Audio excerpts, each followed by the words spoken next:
Hey guys, what's up? My name is Jubilee. Welcome back to my video. My hair is standing. Okay, that's fine.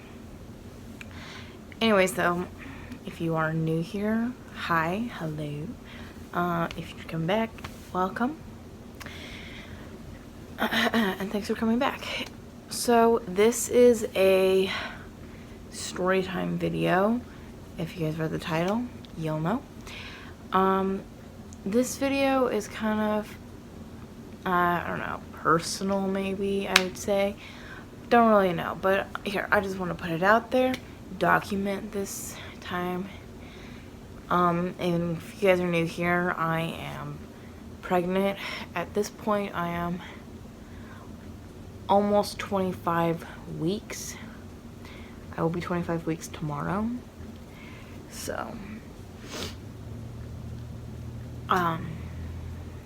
it's kind of a scary situation that went on, but I will go into a lot of details, so if you don't feel comfortable talking / listening to kind of like detail about medical things or wounds or I don't know, stuff kind of down there, then I suggest not to watch the video. Anyways though, let's get started. So about a week ago, when I was 24 weeks, well, I was 23 weeks, almost 24 weeks, then it was like a Saturday or something like that. Then the right side of my vulva, if you don't know what that is, Google it. It started becoming kind of swelling, kind of tender to the touch. And so on Monday, I left work early and I called my doctor to kind of see, give her my symptoms, kind of see what was going on.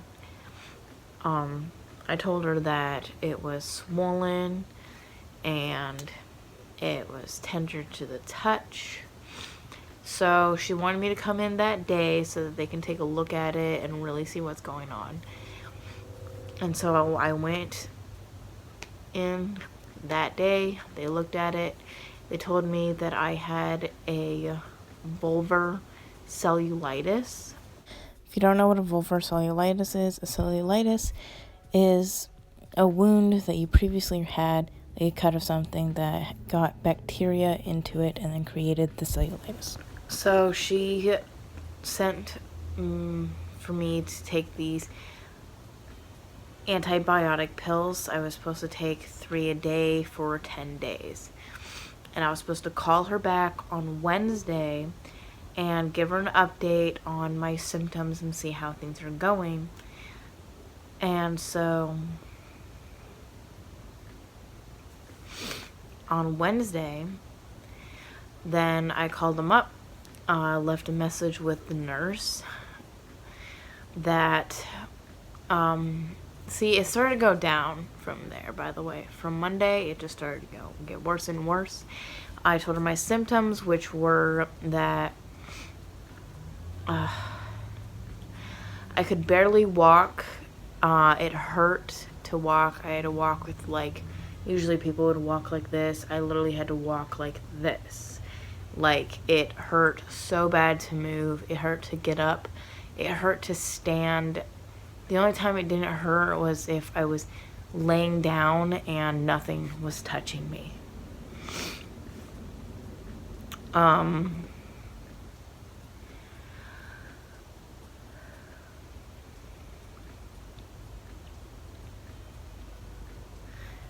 There was no pus draining out or whatever. It just kept getting more red, more swollen.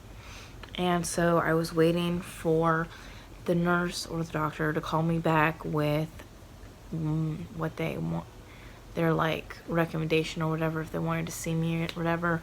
About a couple hours later, I got a call from the doctor and she said that I needed to go to the ER because it was getting worse. So I had my grandpa take me to the ER right then and there, like not even 5 minutes later. We went straight to the ER, and I had to get all checked in and all that. And then I told them my symptoms. I have been taking pictures so that they can see how it was the day before and even 2 hours earlier, and how bad it's gotten and how quickly. And I told them my symptoms, told them the story, showed them the antibiotic pills that I was taking so they can have everything they needed to know. And they made a conclusion that I needed a surgery to open up the cellulitis and drain the pus out of it. And that was the only way that it was going to work.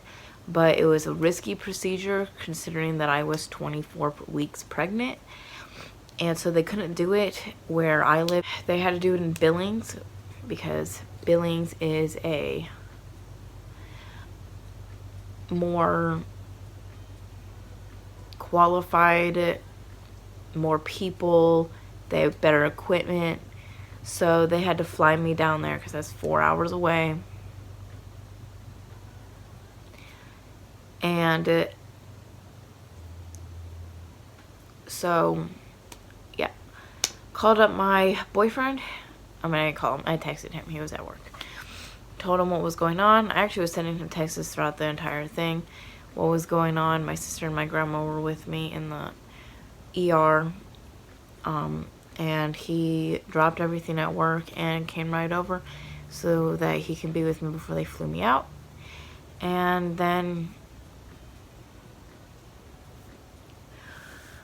I could not move off of the bed. They had to take the blanket or whatever sheet, whatever I was on off the bed and move me onto the gurney or whatever it's called.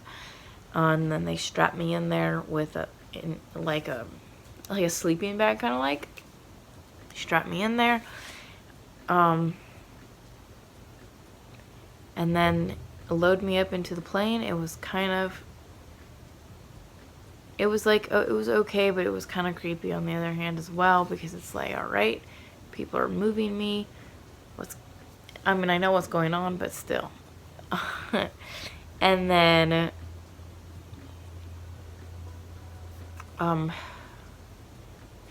they got me into the ambulance, and then they drove to the airport, got loaded onto the airport, same gurney, and then flew. It was like an hour to Billings. It was super hot in that plane, and I was all bundled up, and I was like trying to text people, make sure that they have updates. Of course, my family had to drive 4 hours to Billings to be there when I got released, and my boyfriend went with them. And then when we got to Billings, then the ambulance that was supposed to pick us up was not there. See, they called ahead of time, told them that we would be there, what time we would be there, whatever. Nobody was there, so they called again. Turns out all the ambulances were busy. But then we shortly got one, like maybe 20 minutes later, and went to the hospital. I got checked in. They took my vital signs. Oh yeah, they had to put like a, I don't know what it is thing right there though. Actually they put it right here at first, and then they had to change it because they have their COVID rules or whatever. They had to change the thing. Took my vital signs. I saw the doctor, had to tell her the whole situation again. She looked at my wound. She told me what was going to be going on, and inside her speech of what was going on, she said that if I would happen to go into labor during the surgery, then the baby would die because they do not resuscitate at 24 weeks. Which was kind of scary to me, because it's like, oh, okay. So if something happens and I end up going into labor, then my baby is going to die. literally prayed before surgery that God would keep my daughter in his hands and she would not die. So they took me to the surgical room, and I watched a lot of Grey's Anatomy, and the surgical room looks pretty much the same, and it was kind of cool, but also kind of scary, because it's like, oh, I'm going to be the one they're operating on. But I felt pretty safe. They put these warm blankets on you because they want to keep you warm, and it's really, really nice. And then he put the little mask over me to put me to sleep. And next thing I know, I was waking up in the recovery room with a couple nurses next to me or whatever. First thing I ate after getting out of surgery was ice, because I had this horrible taste in my mouth from it's not sleeping gas, but I'm going to say sleeping gas.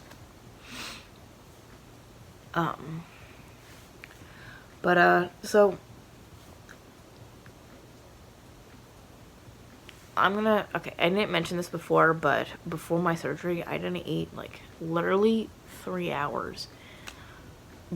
I did not have anything to eat at all, and being a pregnant woman, I was starving, man. They told me that everything looked fine and that the doctor listened to the baby's heartbeat afterwards, and it was strong and it was good. So God answered my prayer, and my baby was fine, and it was great. Well, it was really a relief. And then they put me on another antibiotic pills, wheeled me back to my room, and I had to stay there overnight so that they could monitor me. And they didn't have anybody they weren't allowing anybody to come and see me, so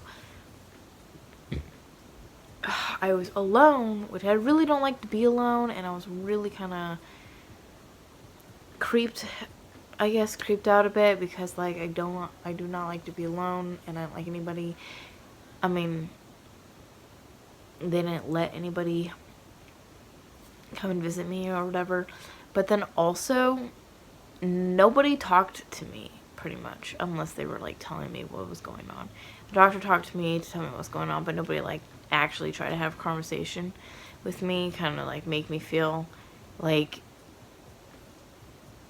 I don't know, like I'm not a nuisance, except for the one nurse that was taking me from my room to the operating room, and then also the two nurses in the recovery room. Those are the only people that ever talked to me. So by this time it was about maybe 9 o'clock or something like that on Wednesday night, and then I did get to eat something though. See, the nurses weren't really on the same page, because the one nurse said that I could eat something and she was going to go grab me a sandwich, and the other nurse said that I would not be able to eat anything. So I don't know, but the nurse that said I could eat something, she went and she got me a turkey sandwich and strawberry yogurt and some apple juice. And I scarfed that down so quick because I was so afraid that they were going to take that away, and I was starving. I hadn't eaten in 4 hours. Starving. And I'm pregnant. My baby needs to eat. I need to eat. We need to eat. And then I finally did go to bed, but I woke up at like 5 in the morning so that they could take my vital signs. And it's like, oh, sorry, just had to stab you. Take some blood here. And they kept putting that thing on your arm, you know, or they take the blood pressure and it squeezes it. I hate that thing. I had that thing on for hours, and it would just randomly squeeze my arm. But they also put these things on my legs that was kind of like that, but it's like massaging my legs kind of like, so that I wouldn't get any blood clots. That felt kind of nice.